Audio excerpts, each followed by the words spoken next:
tarde, pessoal da disciplina de neuroanatomia, pessoal do primeiro período, professor Ulisses, meu nome.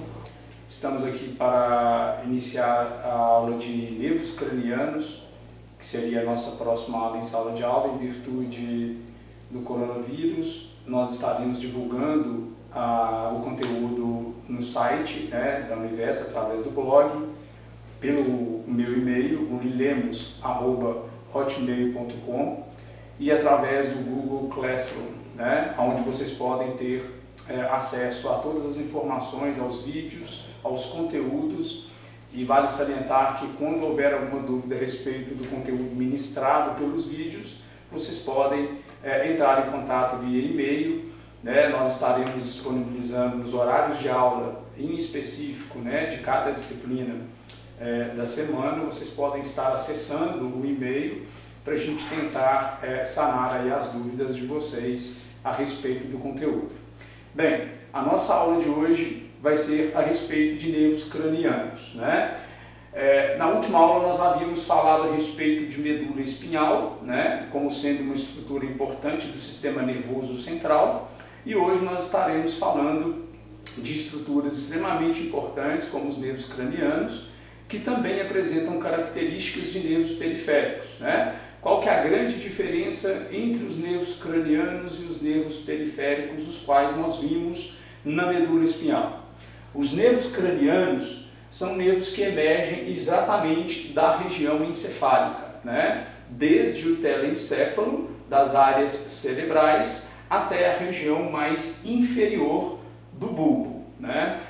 Pelo próprio nome, o qual nós chamamos de nervos cranianos, significa que os mesmos emergem ou saem da região craniana, direcionando para várias outras regiões do crânio. A diferença entre os nervos cranianos e os nervos periféricos é que todos os nervos periféricos são nervos mistos, ou seja, eles apresentam funções motoras e funções sensitivas. Os nervos cranianos nem todos apresentam funções mistas. Aliás, apenas 3 nervos apresentam funções mistas, como função sensitiva e função motora. Aqui nós temos uma imagem para vocês, para demonstrar para vocês os locais de onde os nervos emergem, e nós vamos falar sobre suas divisões. E quando nós falamos da divisão do mesmo, nós estamos abordando suas funções mista, sensitiva e função motora. A localização é o local de onde cada nervo emerge. Qual que é a importância de sabermos a respeito da localização de cada um? Quando há traumas ou apresenta-se qualquer tipo de lesão dentro da caixa craniana, que acometa, por exemplo, o encéfalo, pode haver a compressão de algum desses nervos, levando às perdas de suas funções, sejam elas sensitivas, funções vegetativas ou funções motoras. Por isso, dada a importância de reconhecer a localização das estruturas de cada nervo craniano. Em relação à sua função, nós vamos descrever, aqui eu coloquei para vocês em ordem de romanos, os nervos cranianos eles apresentam-se em ordem de romanos, desde o primeiro par de nervo craniano até o 12º par de nervo craniano. Vocês devem estar se perguntando por que de par, É exatamente porque nós dividimos, assim como o corpo é dividido em 2 hemicorpos, o encéfalo também é dividido em 2 hemiencéfalos, E consequentemente nós teremos, da mesma forma que eu tenho um nervo craniano de um lado, eu vou ter nervo craniano do outro lado. Por isso nós chamamos de nervos cranianos, ou pares de nervos cranianos. Aqui nós temos uma imagem de toda a estrutura do encéfalo. Lógico, é evidente que aqui eu não tenho a imagem do telencéfalo, porque o telencéfalo é uma estrutura mais superior, e vale salientar a importância de que os nervos cranianos eles emergem das regiões mais anteriores, que são as mais superiores, de uma forma descendente e crescente em ordem de romanos, até chegar mais anteriormente na região do bulbo, e posteriormente na região do bulbo. Começamos aqui primeiramente a falar a respeito do nervo olfatório, que é o primeiro par de nervo craniano. O nervo olfatório é um nervo puramente sensitivo, É um nervo que emerge da região do telencéfalo. E quando eu falo telencéfalo, eu estou falando da origem embrionária dessa região, né? O telencéfalo confere exatamente as estruturas dos hemisférios cerebrais, né? A estrutura mais superior do sistema nervoso central. O nervo olfatório é um nervo puramente sensitivo, ou seja, é um nervo que apresenta somente função sensitiva, e sua função está relacionada diretamente ao olfato. Além dessa função importante do olfato, vale salientar que o olfato ele apresenta-se uma função tão importante que ele tem uma ligação direta com as nossas funções límbicas, né? Dada essa importância que em parte de algumas técnicas terapêuticas, o olfato ele é utilizado como auxiliar no processo de memorização ou de auxiliar naquelas pessoas dementes a relembrar ou a rememorar de fatos utilizando-se pelo olfato, né? É um nervo muito importante, né, que emerge logo abaixo da região telencefálica, né? Ele apresenta outras divisões, como o bulbo olfatório, que é uma divisão importante, a parte mais anterior do nervo olfatório, sendo essa uma das suas principais funções. Outro detalhe importante a respeito do nervo olfatório, ele é o único nervo craniano que tem uma comunicação direta às estruturas do telencéfalo, né? Ele não passa por uma região a qual nós chamamos de tálamo, né? O tálamo é um centro de retransmissão. Todas as informações provenientes, sensitivas, que vêm da periferia e do ambiente, antes dela chegar às estruturas corticais superiores ou os nossos centros superiores, ela primeiramente passa pelo tálamo, né? O tálamo ele avalia aquele tipo de informação e determina para qual região do cérebro ou qual região de Brodmann ou de Wernicke ou de Broca aquela informação vai. Isso não acontece com o nervo olfatório, ou seja, o nervo olfatório ele tem uma comunicação direta com as estruturas cerebrais, com as estruturas telencefálicas. Ele não passa pelo tálamo. Isso significa que essa comunicação direta pode ser um resquício, dada a sua importância, né, em relação a também as suas funções límbicas, e não somente as suas funções sensitivas. Vale lembrar que todas essas informações dos nervos cranianos, elas se intercomunicam-se, né? Nós não temos, por exemplo, um paladar, né, apurado sem a presença de um bom olfato. Lembrando-se que existe uma verdadeira integração entre essas informações. Isso demonstra que grande parte das nossas funções sensitivas, elas ocorrem a nível telencefálico através de comunicações, através de neurônios que se comunicam nas áreas cerebrais para facilitar, né, por exemplo, o olfato quanto a gustação. Em segundo momento aqui, nós temos o segundo par de nervo craniano, que é o nervo óptico, né? O nervo óptico também é um nervo, né, sensitivo que emerge da região do diencéfalo, né? O diencéfalo é uma região que fica logo abaixo, né, do telencéfalo. Apresenta várias outras funções importantes, como por exemplo a presença do tálamo, do hipotálamo, do epitálamo, do subtálamo, né? Grande parte das nossas funções hormonais são controladas principalmente pelo hipotálamo. Mas o objetivo nosso aqui hoje é falar a respeito exatamente do nervo óptico também, né?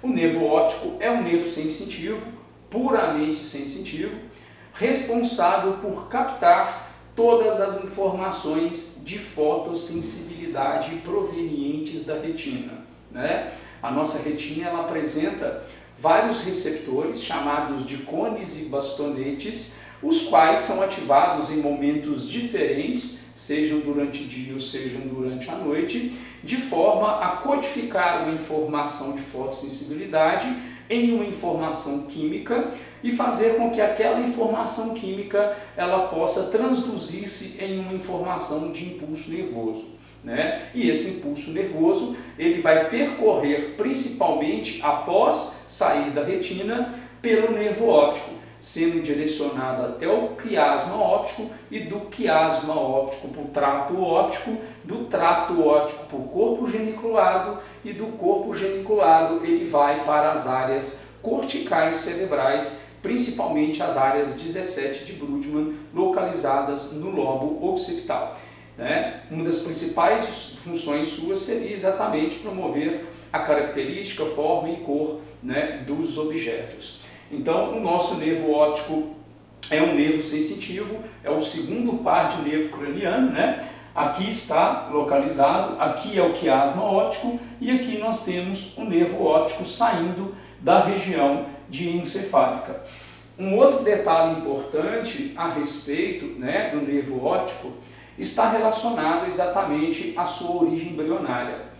Muitas pessoas perguntam por que os nervos periféricos eles se regeneram e os nervos, por exemplo, craniano, parte de alguns nervos cranianos não se regeneram.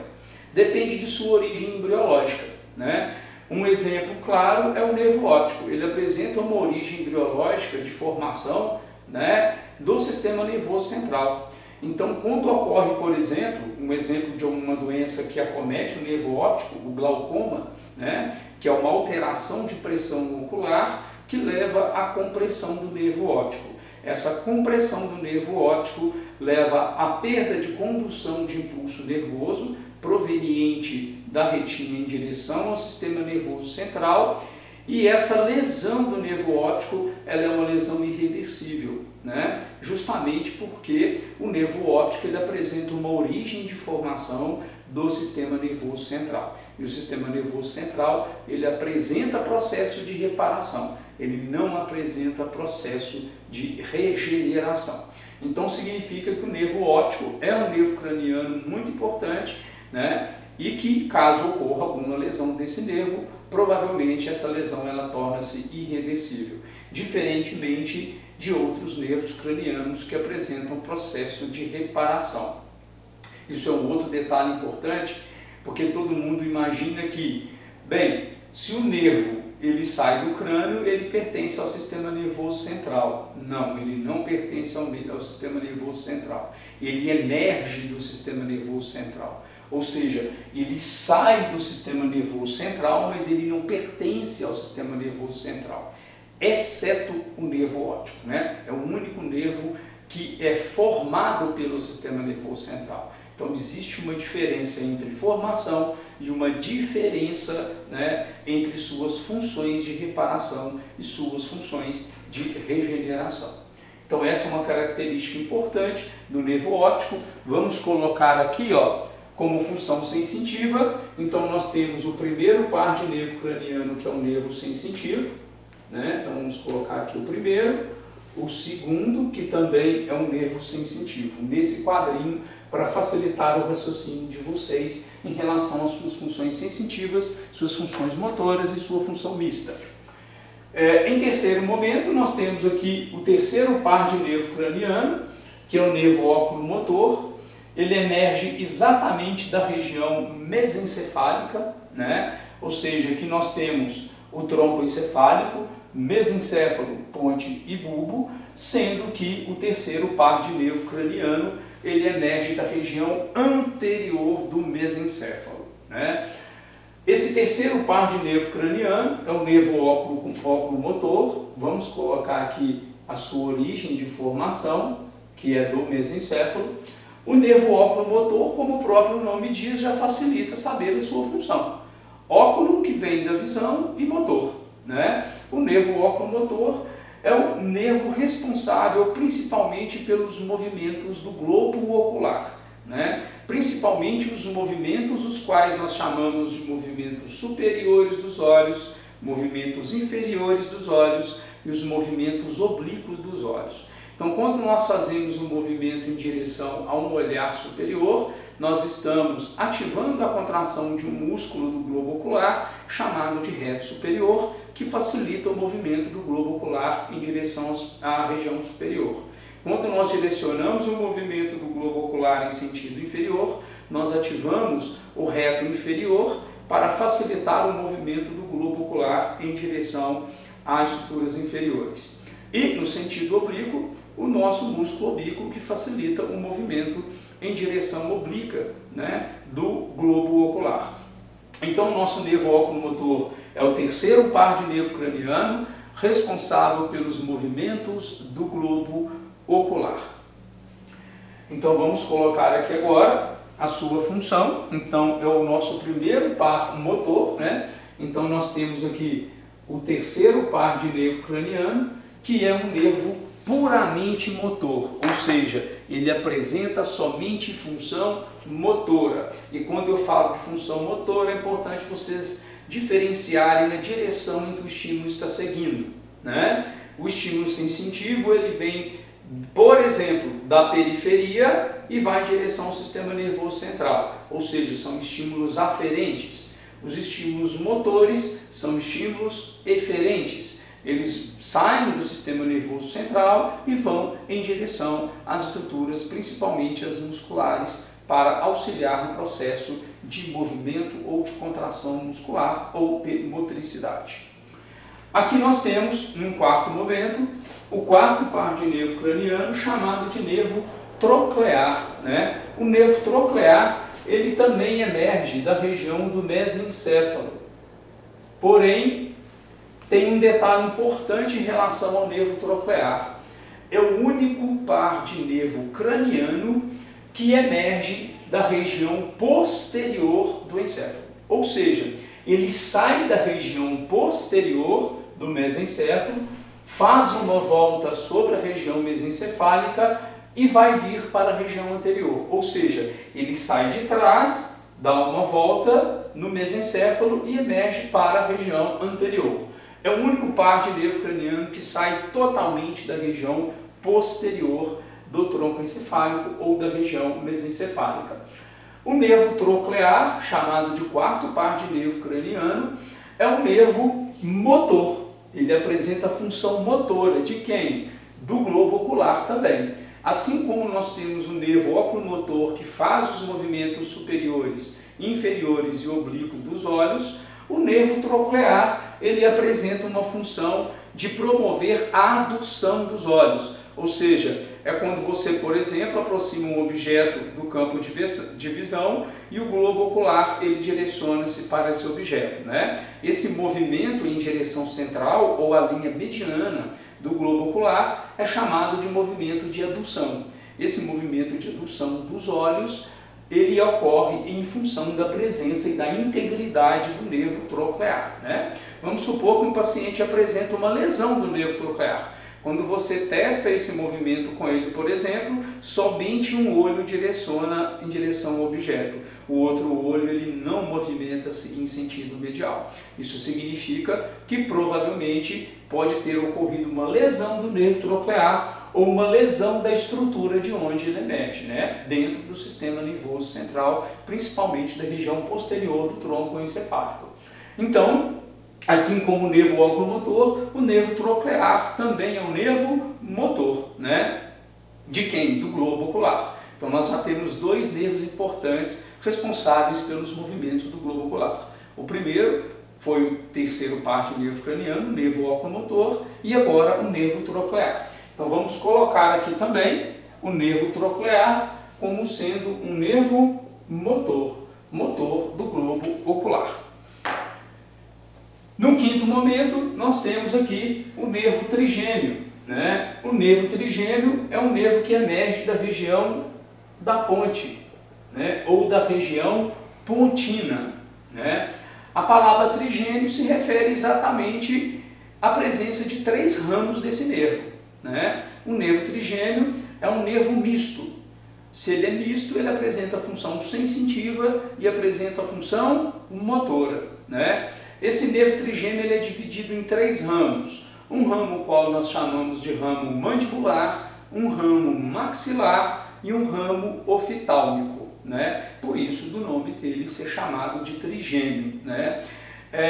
Grande parte de suas funções motoras do nervo trigêmeo se confere aos músculos mastigatórios. O ato de mastigar, ele confere a uma ação do nervo trigêmeo, por exemplo, a ação de músculo masseter, temporal, supraioideus, pterigoideus lateral, pterigoideu medial, são músculos que são inervados pelo nervo trigêmeo, né?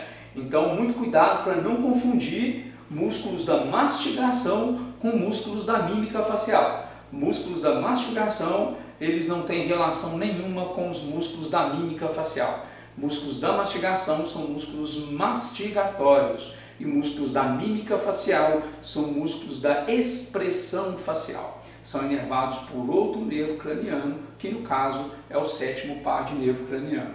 Essa seria uma das funções do nervo trigêmeo em sua função motora. A função sensitiva do nervo trigêmeo confere a inervação dos dentes, né, da arcada inferior pelo ramo mandibular e seus subramos, os quais nós chamamos de nervos alveolares e nervo mentoniano, e a arcada superior através do nervo maxilar, seus ramos menores como o nervo alveolar e nervo infraorbital, né, que são os ramos menores do trigêmeo a partir do nervo maxilar. Essa função ela apresenta uma função sensitiva de inervação desses dentes, assim como da mucosa da boca, né? Toda a mucosa da boca ela é inervada também pelo nervo trigêmeo, e assim como a região mais profunda, tá, da língua, que também é inervada pelo nervo trigêmeo. Outra função importante desse nervo, né, está relacionada principalmente às funções de parte de glândulas que inerva a região do globo ocular e a região oftálmica, por isso o seu nome oftálmico, né? Algumas lesões do nervo trigêmeo, por exemplo, elas podem afetar parte das funções visuais. Então nós temos aqui o 5º par de nervo craniano, o nervo trigêmeo, que emerge da região pontina. É o único nervo que emerge da região pontina ou da região anterior da ponte, né? Ele sai exatamente da região anterior da ponte e dali ele se divide em 3 ramos: mandibular, maxilar e ramo oftálmico. Então vamos colocar aqui como sendo agora um nervo misto, né? O 5º par de nervo craniano é um nervo trigêmeo, o primeiro deles, o nervo misto. Em 6º momento, nós temos o 6º par de nervo craniano, que emerge exatamente da região sulco-bulbo contínuo. Vou colocar sulco-bulbo, né? O 6º par de nervo craniano é um nervo puramente motor, né? Motor de quem? Novamente do globo ocular, né? Nós falamos que o óculo motor e o troclear são nervos responsáveis pelos movimentos do globo ocular, né? O abducente também é responsável pelos movimentos do globo ocular. Como o seu próprio nome já diz, abducente vem de abdução, de movimento de lateralidade dos olhos. É importante salientar que quando nós direcionamos o nosso olhar ou os movimentos sacárdicos em sentido lateral, o olho direito aqui ele direciona-se para a lateralidade, mas o meu olho esquerdo ele direciona-se em sentido à medialidade, né? Ou seja, esse olho ele está fazendo uma função do nervo troclear e esse olho está fazendo uma função do abducente, né? Então, quem olha ou direciona o seu globo ocular para a lateralidade é o nervo abducente. Quem direciona o seu globo ocular em sentido ao plano, ao eixo sagital ou à região medial é o nervo troclear. Então, o nervo abducente ele realiza a abdução dos olhos, ou o movimento de lateralidade dos olhos ou do globo ocular. Alguns gostam de chamar de movimentos sacárdicos, né? O nervo abducente é um nervo que emerge da região do sulco bulbo pontino, né? O que é o sulco bulbo pontino? É exatamente a divisão entre a ponte e o bulbo, né? Esse sulco ele delimita essas duas regiões do tronco encefálico, no caso a ponte e o bulbo, por isso que se chama de sulco bulbo pontino. Aqui nós temos, né, o 6º par de nervo craniano, ele sai do sulco bulbo pontino em uma região mais mediana e vai para a sua região mais lateral. É o primeiro deles no sentido ou em ordem de medial para lateral, né? Aqui, como vocês podem ver, nós temos 3 pares aqui que emergem do sulco bulbo pontino. O que sai primeiramente da linha mediana é exatamente o sexto par de nervo craniano, chamado de nervo abducente. Na sequência, nós temos o sétimo par de nervo craniano, chamado de nervo facial. Deixa eu colocar o nervo abducente aqui. O nervo abducente também é um nervo motor. Então vamos colocar aqui que ele é um nervo motor. Motor de quem? Do globo ocular. O sétimo par de nervo craniano é o nervo facial, que é um nervo misto, E ele emerge também do sulco bulbo-pontino, Ou seja, assim como o abducente, que emerge mais medialmente do sulco bulbo-pontino, nós temos o sétimo par de nervo craniano, chamado de nervo facial, que também emerge da região do sulco bulbo-pontino. O nervo facial é um nervo misto. Assim como o nervo trigêmeo, ele apresenta função sensitiva e função motora, Muitos devem, às vezes, correlacionar as principais lesões do nervo facial com o que nós chamamos de paralisia facial. Muito comum, Às vezes, quando a pessoa, muitos aí falam a respeito de tomar frio e depois ir para o calor, ou tomar calor e ir para o frio e acometer o nervo facial. Na verdade, não tem estudos que comprovam essa correlação, mas é sabido que isso pode acontecer, Porém, o nervo facial, ele é um nervo misto e que apresenta função sensitiva e motora. A sua função sensitiva está relacionada principalmente à inervação de 1/3 anterior da língua, ou seja, principalmente a parte a qual confere o doce, através da nossa gustação, ela é dependente da integridade da inervação do nervo facial. Ou seja, 1/3 anterior da nossa língua é inervado pelo nervo facial, E sua parte motora confere principalmente os músculos da mímica facial, como o músculo frontal, os músculos da pálpebra, os músculos, por exemplo, orbicular da boca, zigomático, risório, são os músculos que são inervados pela função motora do nervo facial. Por isso, quando o paciente tem uma paralisia facial, ele tem um desvio do mento na direção dos músculos que estão normais, Às vezes muita gente acha que a boca desvia para o lado da lesão. Não é, a boca desvia para o lado normal, Se esse lado paralisou, significa que esse músculo está contraindo e desviando a minha hemiface para esse lado. Esse lado é que está comprometido pela paralisia facial, por exemplo, que pode ter origem viral, infecciosa, ou por origens traumáticas, Então, o nosso nervo facial é um nervo que apresenta função mista, muito importante, e vamos colocar aqui no nosso quadrinho também como sendo um nervo misto, Sétimo par de nervo craniano, nervo facial. Em oitavo lugar, nós temos o nervo vestíbulo coclear, Na linha do sulco bulbo-pontino é o terceiro. Esse aqui é o nervo abducente, esse é o nervo facial e esse é o nervo vestíbulo coclear, o qual nós chamamos de oitavo par de nervo craniano. O nervo vestíbulo coclear, assim como o abducente e o facial, também emerge do sulco bulbo-pontino, Ou seja, como o próprio nome diz, vestíbulo vem de equilíbrio, coclear vem de audição.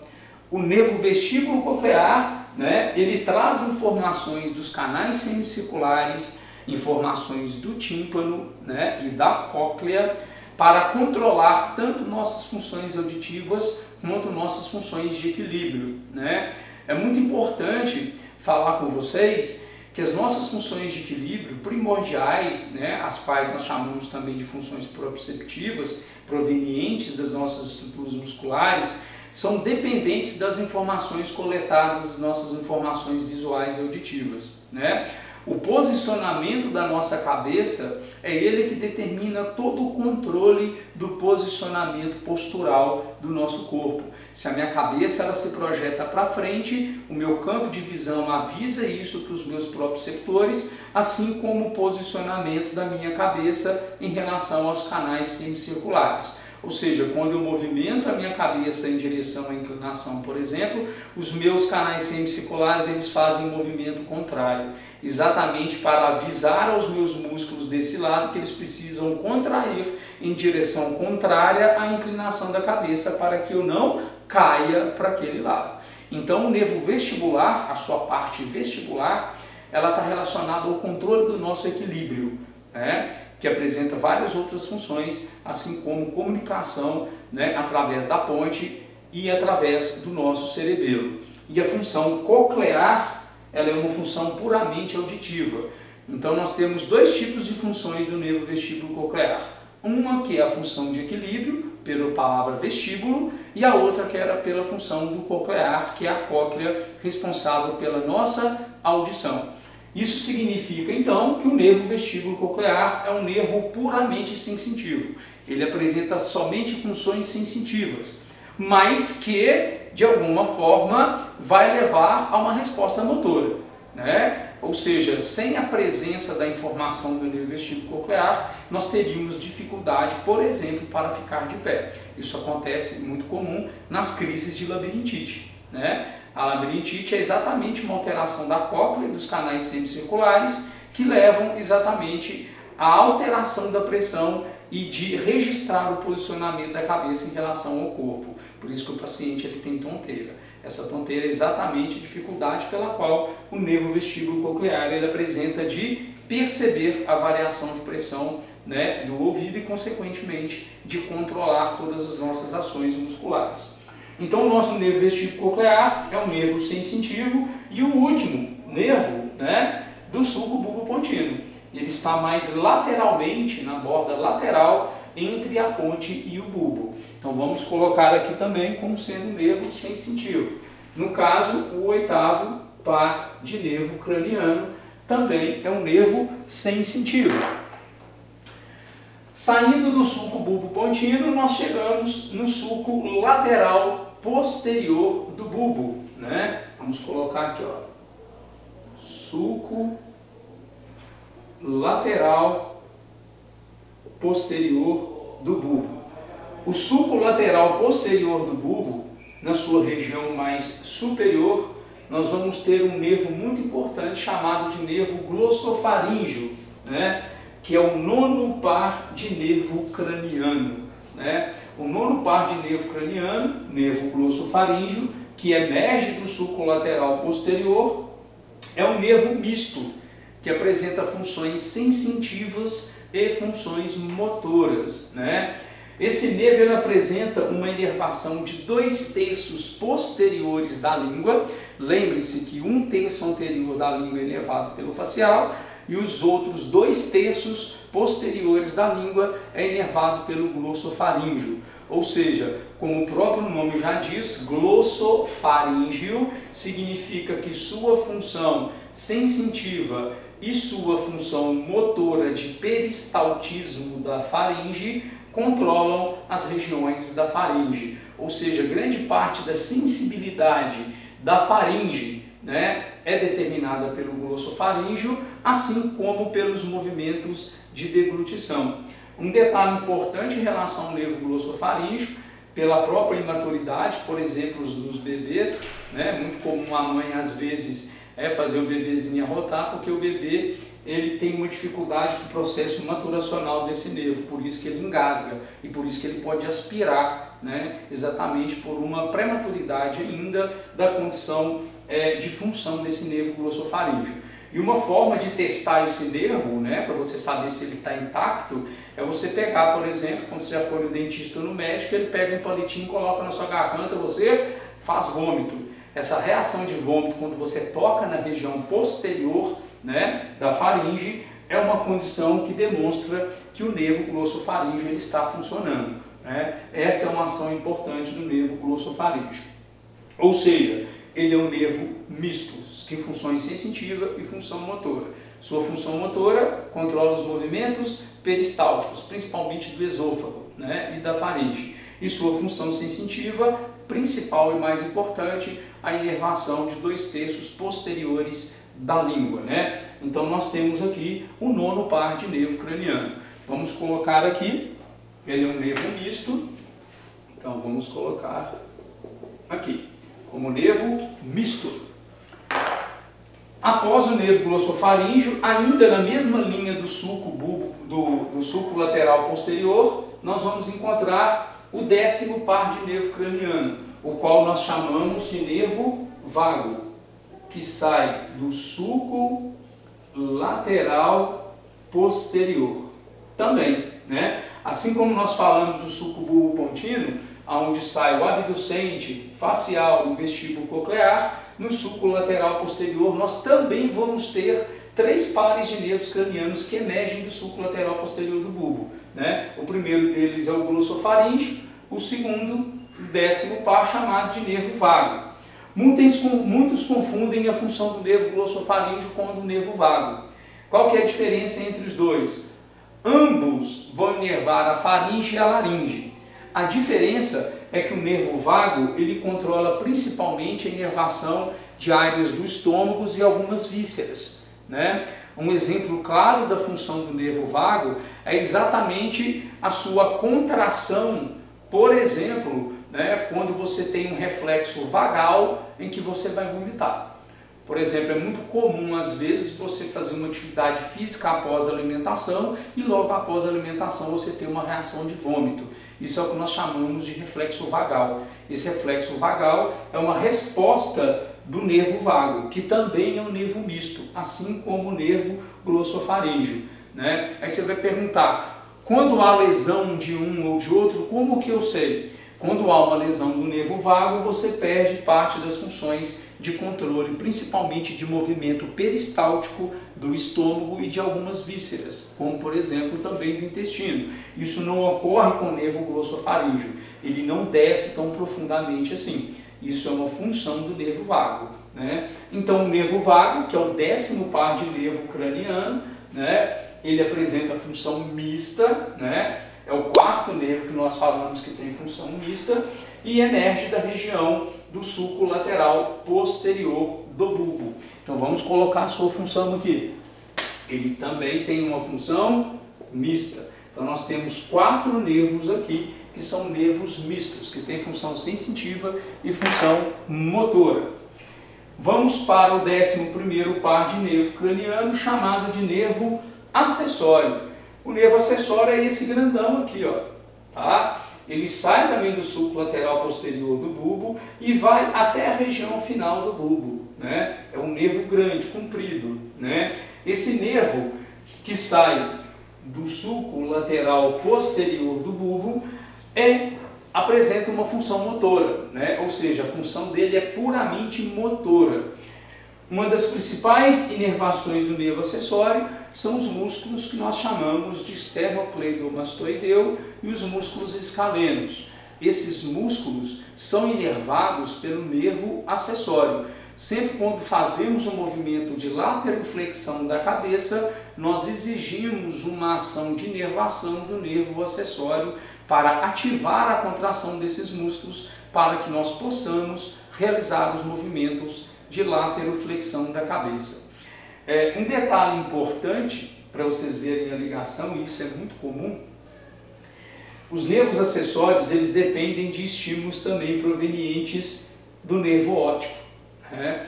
É muito comum às vezes você encontrar pessoas que apresentam, por exemplo, com perda visual do olho direito, e se ele tem perda visual do olho direito, você pode observar que a cabeça dele direciona para o lado da perda visual, né?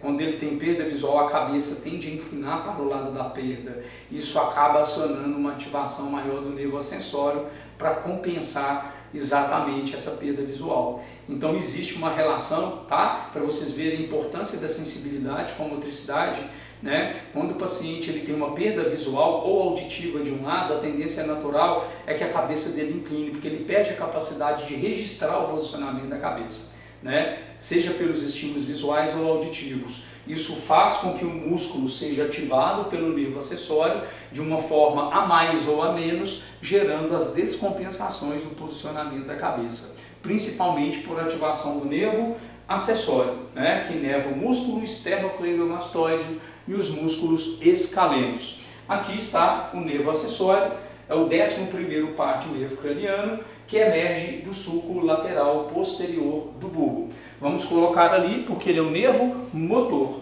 Então vamos colocar aqui 11º par de nervo craniano, como sendo um nervo puramente motor, né? E por último, terminando nossos nervos cranianos, nós temos o 12º par de nervo craniano, que emerge do sulco lateral anterior do bulbo, né? Ele emerge do sulco lateral anterior do bulbo. Aqui está ele, é o único nervo craniano que emerge da região anterior do bulbo, né? Do sulco lateral anterior do bulbo. O nervo chamado de hipoglosso é um nervo muito importante para a fala. Por que ele é importante para a fala?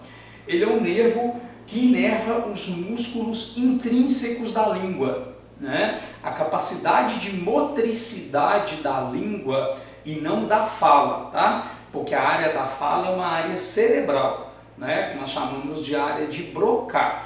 Isso é a área relativa a determinar a função motora da língua e não necessariamente o movimento da língua, né? O movimento da língua, a integridade do movimento da língua, ele é dependente da inervação do nervo hipoglosso. Sem a presença de ativação do nervo hipoglosso, nós não teríamos a motricidade da língua. Então, o movimento da língua é dependente desse nervo hipoglosso, né? Que é o nosso 12º par de nervo craniano, que também é um nervo puramente motor, né? Não apresenta função sensitiva. Vale salientar, então, que aqui nós temos o nervo hipoglosso, né? Que é um nervo motor da língua, da motricidade da língua. O nervo trigêmeo, ele inerva sua função sensitiva mais posterior da língua, né? Próximo à faringe. O nervo glossofaríngeo, ele inerva 2/3 posteriores da língua, e o nervo facial, ele inerva 1/3 anterior da língua. Olha o tanto de nervos que nós temos que inervam a língua, né? Nervo trigêmeo, a parte mais posterior da faringe, o nervo facial, 1/3 anterior da língua, o nervo glossofaríngeo, que é o 9º par de nervo craniano, 2/3 posteriores da língua, e esse que apresenta a função motora. Então, para a função motora da língua, nós temos 1. Para a função sensitiva da língua, nós temos 3. Trigêmeo, facial e glossofaríngeo, né? São os nervos sensitivos da língua. Só recapitulando aqui rapidinho, né? Nervos responsáveis pelas funções visuais. O nervo óptico, que apresenta a função sensitiva, capta as informações sensitivas. Funções motoras do globo ocular. 3º par de nervo craniano, nervo oculomotor, movimentos superiores, inferiores e oblíquo dos olhos. Nervo troclear, realiza um movimento de adução dos olhos, em sentido à medialidade dos olhos ou do globo ocular. E o nervo abducente, que é o responsável pelos movimentos de abdução ou pelos movimentos de lateralidade dos olhos, né? Então nós temos aqui, né, 4 nervos com funções visuais importantes, né? O óptico, o oculomotor, o troclear e o abducente, né? São os nossos nervos cranianos. Bem, pessoal, essa aqui é uma informação importante, a qual para direcionar para vocês, para facilitar o estudo de vocês, né? Eu vou estar enviando para vocês o conteúdo da parte teórica para vocês darem uma estudada, aproveitar o tempo que vocês vão ter disponível em casa para estudar. Espero que vocês fiquem atentos a todos os comunicados, fiquem atentos aos e-mails, né, ao Google Classroom, a tudo aquilo que for postado pela instituição. acredito eu que a instituição vai estar postando todas as informações no site. Então vocês fiquem atentos a essas informações. Qualquer dúvida que vocês tiverem em relação ao conteúdo, principalmente no dia de aula de vocês, que é na quarta-feira, do horário de 19h15 até as 22 horas, eu estarei disponível, né? Provavelmente eu estarei em casa, mas conectado, para vocês tirarem as dúvidas de vocês.